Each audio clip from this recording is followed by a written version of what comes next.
হুযায়ফা রাদিয়াল্লাহু আনহু স্বপ্ন দেখালেন প্রধান মুফতিরে। মুফতি স্বপ্ন দেখার পরে তাহাজ্জুদ নামাজ পড়লেন। ফজরের নামাজ পড়ার পরে তিনি প্রধানমন্ত্রী নুরি আল মালিকির দরবারে গেলেন।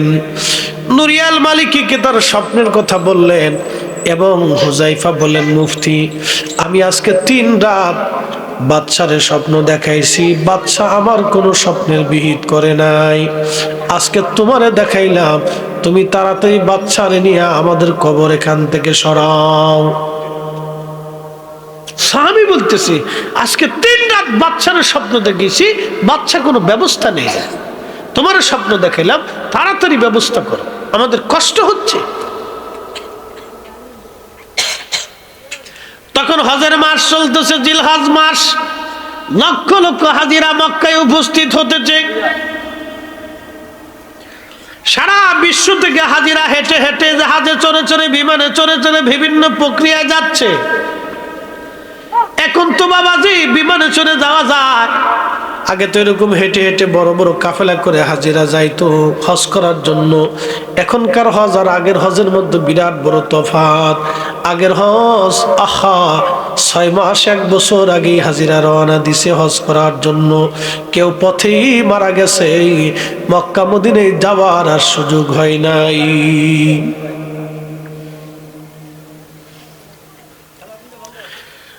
নেশাপটের মুসলমান, প্রধান মুফতি এই স্বপ্নখানা দেখার পরে তাড়াতাড়ি প্রধানমন্ত্রী নুরি আল মালিকের কার্যালয়ে গেলেন। সকালবেলা তারে বুঝাইলেন, দেখেন বাচ্চারে 3 রাত নবী সাহাবী স্বপ্ন দেখাইছে, সে কোনো ব্যবস্থা নেয় নাই, আপনি তাড়াতাড়ি বাচ্চার কার্যালয়ে চলেন, আপনাকে নিয়ে তার সঙ্গে আমি কথা বলবো। মুফতি সাহেব বাচ্চাকে নিয়ে, প্রধানমন্ত্রীকে নিয়ে বাদশার কার্যালয়ে গেলেন। বাদশাকে বললেন, বাদশা, আজকে 3 রাত নবীর একজন সাহাবী হুযায়ফা রাদিয়াল্লাহু আনহু আপনাকে স্বপ্ন দেখাচ্ছে এবং বলেছে দজলা নদীর পাড়েই তার মাজার, কবর ভেঙে গেছে, দজলা নদীর পানি তার কবরে ঢুকে তার কষ্ট হয়। পাশেই নবীর সাহাবী আব্দুল্লাহ আনসারীর কবর আছে, তার কবরটা পানির কারণে স্যাঁতস্যাঁতে হয়ে গেছে, ঠান্ডা হয়ে গেছে, ভিজে গেছে, তারও কষ্ট হয়। আপনাকে নাকি 3 রাত স্বপ্ন দেখাইছে। বাদশা বলল, মুফতি, হ্যাঁ নবী সাহাবী আজকে 3 রাত আমার স্বপ্ন দেখাইছে, কিন্তু আমি কাজের চাপে ভুলে গেলাম। আপনি কি করে জানেন? বলে, আমারও গত রাত্রে স্বপ্ন দেখাইছে। চিৎকার মেরে বলেন আল্লাহু আকবার।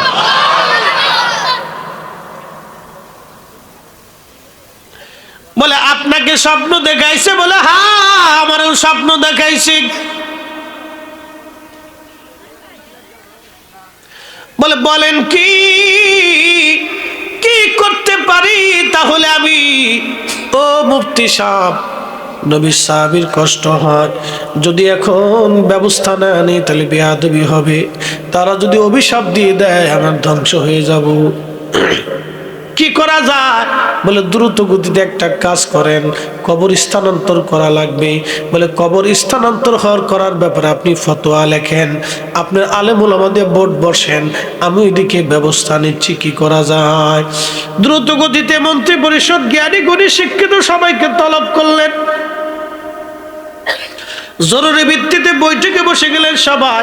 বাদশা স্বপ্নের কথা বললেন, সবাই বলল, ঠিক আছে, আসেন আমরা আগে দজলা নদীর পাড়ে যে কবর শনাক্ত করে দেখে আসি কি অবস্থায় কবরটা আছে।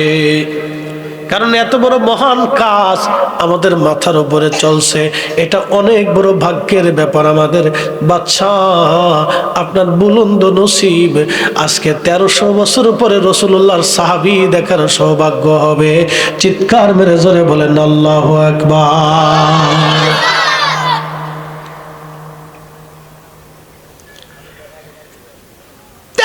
বছর পরে নবীর সাহাবী দেখার সৌভাগ্য হবে আমাদের। বলে, 1300 বছর পরে রাসূলের সাহাবী দেখার সৌভাগ্য আমাদের হবে। আচ্ছা ঠিক আছে। বাদশা লোক লস্কর নিয়ে দজলা নদীর পাড়ে গেছে, যাই দেখতেছে ঠিকই রাসূল কারীমের সাহাবীর কবরের পাশের মাটি ভেঙে ফেলে দিয়েছে, নদীর কারণে ভেঙে গেছে, পানিগুলি ঢেউয়ে ঢেউয়ে পানি ঢুকতেছে, ঢেউয়ে ঢেউয়ে পানি ঢুকি সাহাবী চিন্তায় পড়ে গেলেন, বাদশা চিন্তায় পড়ে গেলেন, কি করা যায়? সবাইকে বললেন তাড়াতাড়ি পরামর্শ দেন। এই সংবাদটা ইলেকট্রনিক্স মিডিয়া, তখন তো এত এই আপনার ইউটিউব ছিল না, আপনার ফেসবুক ছিল না, চ্যানেল ছিল না, এত দ্রুত গতিতে সংবাদ পৌঁছায় নাই। আজকে যদি ঢাকায় কোনো কিছুই হয় তাহলে বাংলাদেশে পৌঁছাইতে মাত্র 10 মিনিট সময় লাগবে, সারা বাংলাদেশের মানুষ জেনে যাবে হাতে হাতে।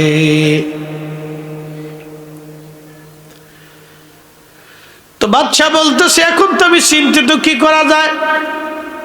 কিন্তু ইলেকট্রনিক্স মিডিয়ার মাধ্যমে, খবরের মাধ্যমে খবরটা সারা বিশ্বে দ্রুত গতিতে ছড়াই গেল এবং হাজীদের মধ্যে খবরটা ছড়াই গেল। হাজীরা দরখাস্ত লেখলো বাদশা ফয়সাল, ইমেইল পাঠাইতে লাগলো, চিঠি পাঠাইতে লাগলো, বাদশাহ আমাদেরকে একটু সুযোগ দেন, আমরা নবীর মহান সাহাবী দেখতে চাই, আমরা হাজিরা হজ শেষ না করা পর্যন্ত যেন আমাদেরকে সুযোগ দেওয়া হয়, আমরা হাজীদের নুরানি চেহারা দেখে আমাদের জীবন ধন্য করতে চাই।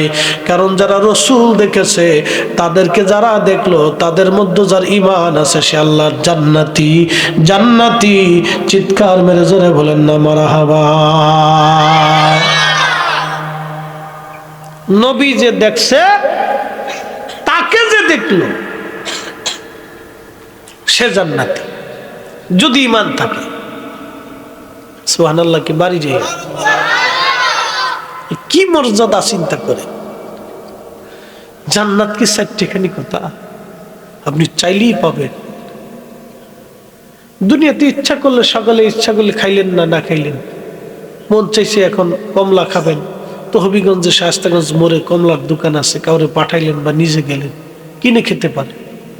কিন্তু ইচ্ছা করলে তো জান্নাত পাবেন না, যদি মালিক খুশি না হয়। কথা ঠিক কিনা? কিন্তু রসুল যে দেখছে, তার মধ্যে যদি ঈমান থাকে তো সে জান্নাতি। রসুলকে যে দেখছে, তাকে যে দেখলো, তার মধ্যে ঈমান থাকলেও সে জান্নাতি। যারা নবীকে স্বপ্ন দেখে, তার মধ্যে ঈমান থাকলে সে জান্নাতি। সুবহানাল্লাহ কইলেন না? এই ইজ্জত পৃথিবীতে নবী ছাড়া আর কারো আছে?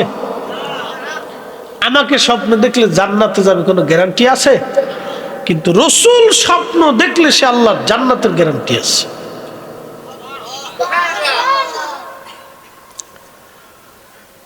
তুমি মোদের আশার আলো, তাই তো তোমায় বাসি ভালো, তুমি মোদের আশার আলো, তাই তো তোমায় বাসি ভালো। হৃদয় নামের ফুলদানিতে, হৃদয় নামের ফুলদানিতে গেথে রেখেছি প্রেমের মালা। ইয়া রাসূলুল্লাহ, ইয়া হাবিবাল্লাহ, ইয়া রাসূলুল্লাহ, ইয়া হাবিবাল্লাহ, ইয়া রাসূলুল্লাহ।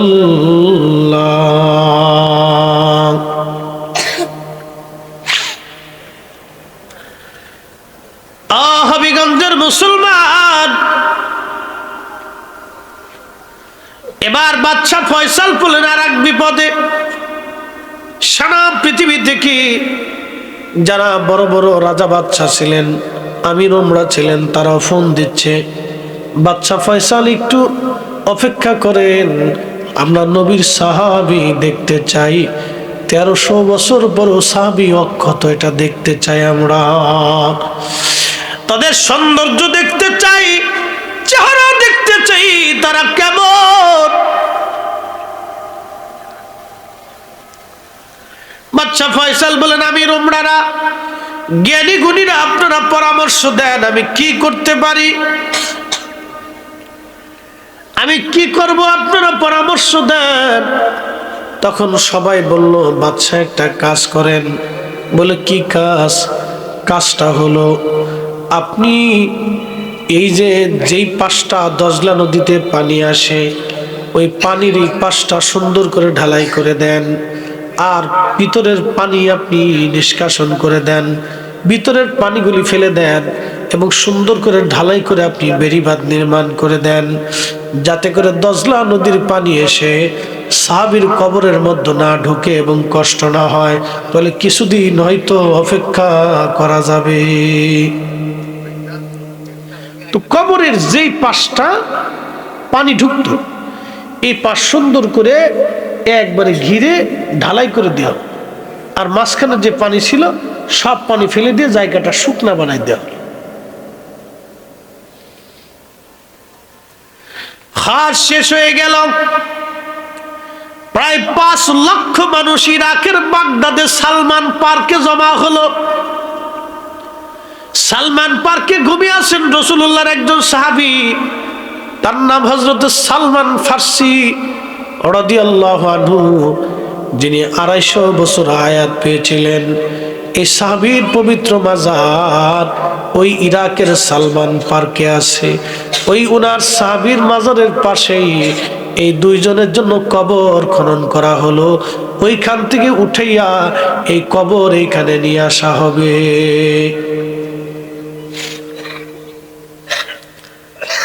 সালমান ফার্সি রাদিয়াল্লাহু আনহু যেখানে কবর, এইখানে দুইজনের কবর খনন করার জন্য কবর খনন করা হলো। ওই দজলা নদীর পার থেকে ওনাদেরকে এখানে নিয়ে আসা হবে। এই সিস্টেম করা হবে। এই সালমান পার্কে ইরাকের হোটেল মোটেল যেখানে যা ছিল 5 লক্ষ মানুষ সারা পৃথিবী থেকে ভিড় করলো সাহাবী দেখবে। ইরাকের বিভিন্ন অঞ্চল থেকেও হাজার হাজার লক্ষ লক্ষ মানুষ আসলো সাহাবী দেখার জন্য। লাখে লাখে মানুষ পুরো অঞ্চল ভরে গেল সাহাবী দেখবে। একসাথে বলা যাবে আল্লাহু আকবার। এমন জীবন করিয়া গঠন, এমন জীবন করিয়া গঠন, হাসিবে তুমি কাঁদিবে ভুবন। এমন জীবন করিয়া গঠন, হাসিবে তুমি কাঁদিবে ভুবন।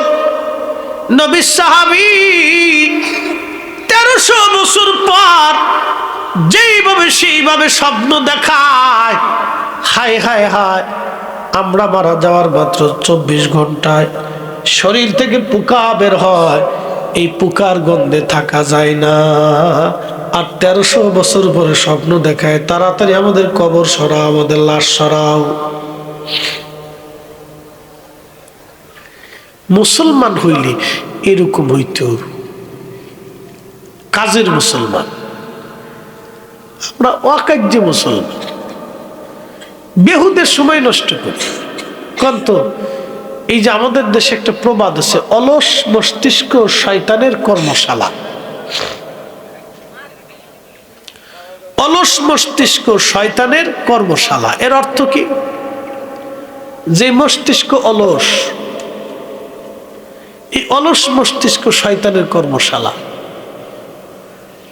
এই মানুষ দেখবেন বেকার থাকলে খালি অশান্তি বাধায় বেড়ায়, ঝগড়া ফাসাদ করে বেড়ায়, যেখানে সেখানে ঝামেলা পাকায় বেড়ায়।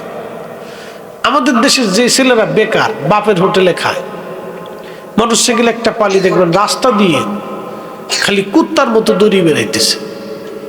মন খারাপ করেন না, মাঝে মাঝে 2-1টা ফুইরিয়ে হসপিটালে যায় দেখবেন বাংলাদেশের যত ল্যাংড়া হসপিটাল আছে। ল্যাংড়া হসপিটাল চিনছেন নি আপনারা?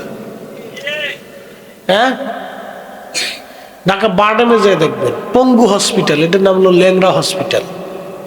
এই পঙ্গু হসপিটালে যায় দেখবেন 100%-এর ভিতরে 95% মোটরসাইকেল অ্যাক্সিডেন্টের। এক একটা ঠ্যাং ঝুলিয়ে রাখছে, কারো ঠ্যাং কেটে ফেলার লাগছে, শুধু মোটরসাইকেল অ্যাক্সিডেন্ট। মোটরসাইকেলে উঠলে এদের আর হুঁশতাল থাকে না, একবারে ফাগল হয়ে যায়, কত তাড়াতাড়ি চালাবে আর কত তাড়াতাড়ি বাড়ি ফিরবে, স্থিরতা নেই, কোনো স্থিরতা নেই। শুধু কত তাড়াতাড়ি বাড়ি ফিরবে, কত তাড়াতাড়ি যাবে, খালি চিন্তা, স্থিরতা নেই। প্রচুর অ্যাক্সিডেন্ট। ঈদের দিন আমার মাওয়া সড়কে ফার্স্ট অ্যাক্সিডেন্ট হয়েছে, একলগে 5টা জায়গায় ব্রেক, অ্যাটেম্প টু মার্ডার। যা এবার শ্বশুর বাড়ি খাই গে,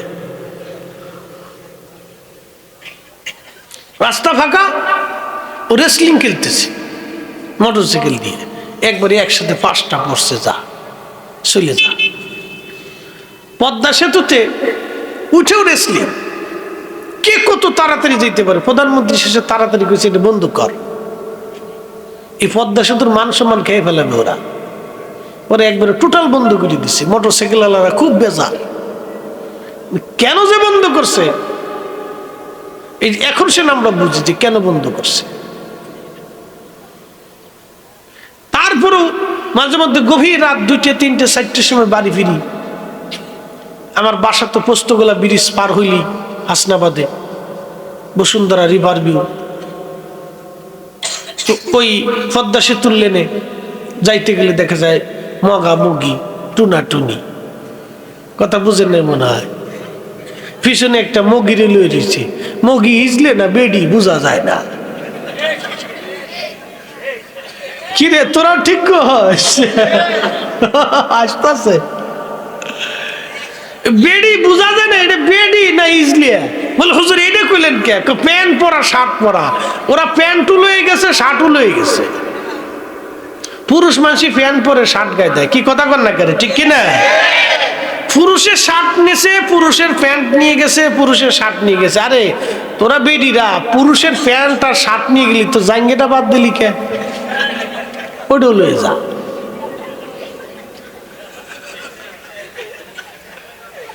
কিরে বলা মানে আসস কেন? তার মানে জগৎ আর জগতে নাই। কুত্তাও মাঝে মধ্যে শরম পায় যে কোন দুনিয়া তাইলা। এই কি কথা কর না কেন? কুত্তাও শরম পায় যে কোন দুনিয়া তাইলা। সব লয়ে গেলি কে? তো জাঙ্গিটাও লয়ে যা। যা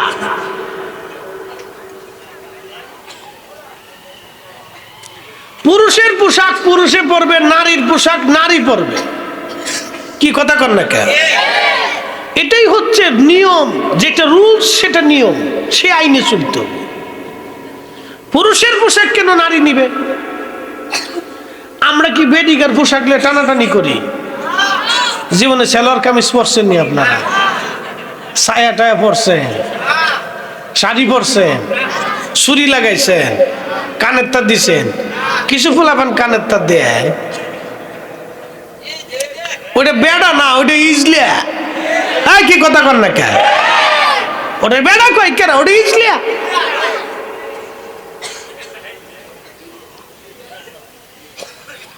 ওর বেড়া কইছে কেটা? ওটা ইজলিয়া।